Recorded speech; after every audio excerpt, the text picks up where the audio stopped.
Welcome to the Personal Development Trailblazers podcast, part of the Digital Trailblazer podcast family. This podcast is dedicated to bringing you experts and trailblazers to help you grow, learn, love, and help you transform into your best self. Welcome back, Trailblazers. If you're new here, I'm Alicia. Today I'm hanging out with Sandra. Sandra, it's so good to meet you. Yeah, really nice to meet you, Alicia. Thank you so much for being on the podcast. And thank you for having me. That's my pleasure. Why don't you take a second and tell people a little bit about what you do? To do it in one sentence, I guide women how to make the shit of your past the fertilizer of the future. Oh, that's a great one-liner. I love it. So tell me a little bit about how all of this got started for you. Well, going through a lot of adversity. I mean, we all get our share of, let's call it shit. I went through quite a lot, from bullying, a heartache, assault, you name it. I had a relationship with a narcissist, and I suddenly at some point realized that I was so unhappy. I had a depression, very severe, with suicidal thoughts, and I thought, if this is going to be how the rest of my life is, then it's not good. And I realized I was just doing everything what other people were expecting from me. And I thought, this can't be right. What if I want something different? And then I don't believe in coincidence. And then I bumped into a sort of year program on self-development. And I started doing that. And then it went really quick. And I grew a lot. And I did the program for another year. And then I had a fallback in a depression again. And then I started to do an NLP course. And within 8 months, I was a Master NLP Practitioner. And I realized that I was not just only good in, well, not good at helping myself, because it's always harder helping yourself. But then I figured out that I was really good on passing it on other people and guiding other people to do what I did as well. Yeah. And for example, overcoming fear. And that's actually how I started. And I think life is just a journey full of, some of the most greatest gift in life are just wrapped in sandpaper, but you don't realize that. Yeah. Yeah. Oh, I love that. What tips or advice can you give to other women who are in that moment of the rock bottom where they don't really know or have the will to move forward? What advice can you speak to them? Well, I think the best thing is that, if you're on rock bottom, the only way is up. So you can only go up, and it's never about the cards. It's about how you play the game. So if, for example, I think what mostly women do is we talk ourselves down. And we are not really as nice to ourselves as we are, for example, to a sister or a friend. And why don't we talk to ourselves as if we are our own best friend? Because we are the person that, I have to live with myself 24/7. That I might as well be nice to me, because, hey, it's not much fun if you're yell at yourself but that was a really difficult lesson for me to learn, because I myself did it the same thing. I could be really nice to friends. If, for example, something happens to you, would you tell yourself the same thing as you would tell your best friend when she told the story to you? Yeah. That is probably one of the best things that I've learned, because then we may be able to grow. And remember that every situation, even the worst day, ends after 24 hours. And at the time when I was suicidal, I said, at some point I said, you know what, suicide is only a permanent solution for a temporary problem. And in every situation, there are always 3 things: something to be grateful for, something to learn, and something to laugh about. And even when it doesn't look funny at all, there's always something to laugh. You just have to look from different angles. Yeah. So how are you using what you learned now to apply to other people in your work with them? What does that piece look like? It's most of the time it's tailor made. So Mhm. because every person is unique and no one is the same. So I normally start out with asking a lot of questions, measure the feelings that people experience. And most of the time, I do two tests, one of the feelings they experience now and one that they want to experience in the future. And what I discovered was they are most of the time much different. So as soon as I know that, then we know where to go, and then I can ask better questions, and we can focus on what the biggest struggle is. And then I use different NLP techniques. I recently, actually last weekend, I started a hypnosis education, so I can also do hypnosis. But I use visualization, mindset work, different practices, and journaling. So I use a lot of different tools because it's all also depending on the client. I mean, you, for example, might feel really good by journaling, but someone else might feel better if they do more visualization. And it also depends on what your system is, what your primary system is. If you're kinesthetic or auditive, or so, yeah. Yeah. What have been some of your proudest moments in working with clients? I had one client she came in, and actually up front she already asked me a few times for advice, and I said, well, just come in. And she came. I said, okay, what do you want to accomplish? Because she wanted to do 6 sessions. She said, after 6 sessions, I want to have a job. I said, okay, doable.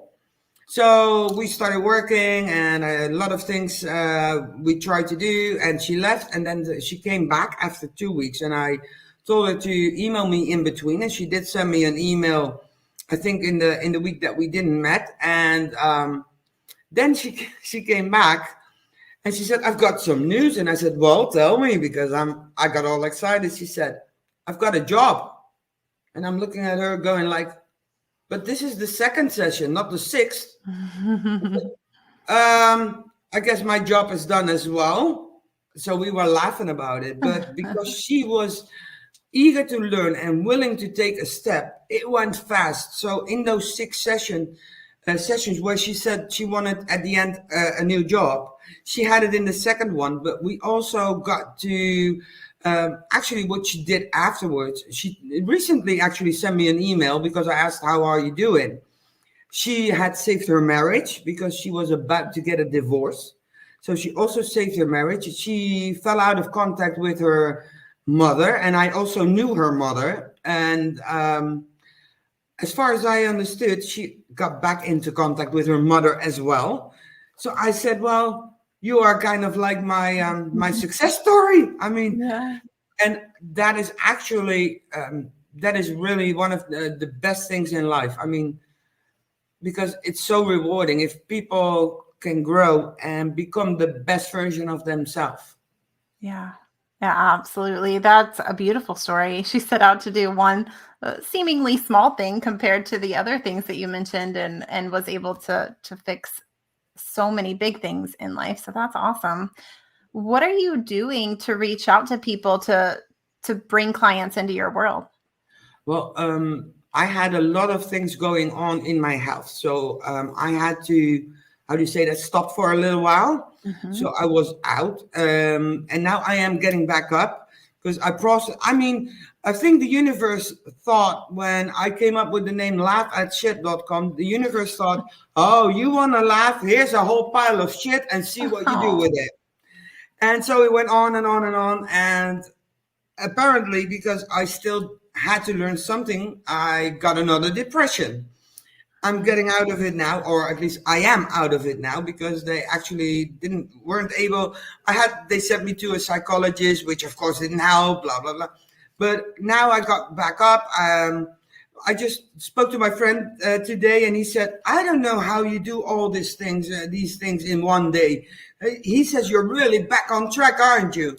So I am trying to get back on doing a lot of social media. And what I also do is stand-up comedy. Yeah. Because that is for me to overcome my fear, stage fright, but also because laughter is the best therapy there is, and love is the best medicine. So if I can make people laugh, I most likely can inspire them as well. Yeah. Oh, I love that. I'm so happy that you were able to pull back out of that moment of depression and move forward. What are your plans for growth from here? What do you want to do with this? Um, I wouldn't necessarily want to be famous or something, or how do I put that? I don't have any children, so I said, who am I gonna leave anything behind? But I don't want to live forever myself. But I would love to create something that will. So if I can pass on what I have learned throughout my experiences dealing with all these difficult things, if I can pass it on to other people, if there's only one person that would feel better because what I went through, then it is already a success. Then it's already, because then at least it benefits for something, because we think that life is happening against us, but that's not true, because life is happening for us in some way. And I didn't like the first time I heard that. We attract things to us. So we attract the situation. And I could be so angry about it. I said, how could I attract that? But apparently there's something in our subconscious mind. And if you get that changed, yeah, things will, I mean, as soon as people want to change, but at the same time, they want to stay in the same situation.